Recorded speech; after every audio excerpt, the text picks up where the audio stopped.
राहत इंदौरी साहब का एक शेर है कि लगेगी आग तो आएंगे घर कई जद में, यहाँ सिर्फ हमारा मकान थोड़ी है।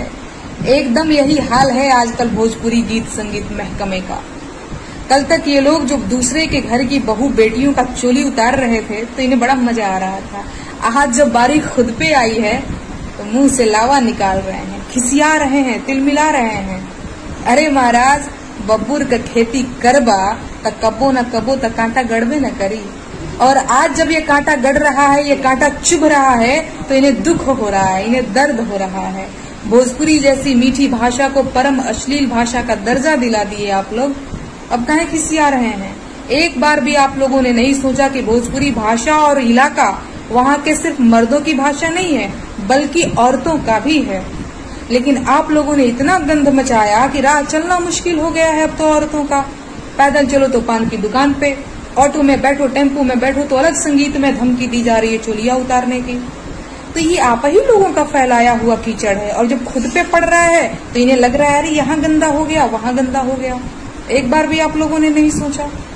और ये मैं बात केवल एक व्यक्ति की नहीं कर रही हूँ बल्कि मैं सबकी कर रही हूँ, क्योंकि ज्यादातर गायक और गीतकार ऐसे ही हैं जिनको लगता है कि अगर भोजपुरी में आपको हिट होना है तो आपको अश्लील लिखना ही पड़ेगा, अश्लील गाना ही पड़ेगा, अन्यथा मार्केट में आप फ्लॉप कर जाएंगे। तो सुधर जाइए, बाज आइए इन हरकतों से। भोजपुरी की अस्मिता से खिलवाड़ मत करिए।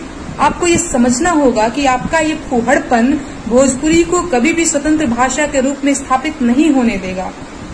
अगर हम वाकई में चाहते हैं भोजपुरी को संविधान की 8वीं अनुसूची में 23वीं भाषा के रूप में देखना, तो सबसे पहले इन जाहिलों को अपना छिछोरापन बंद करना होगा।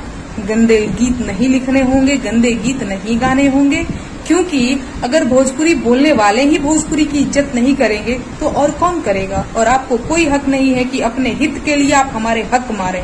हमें पूरा हक है कि हम एक साफ सुथरे समाज में रहें।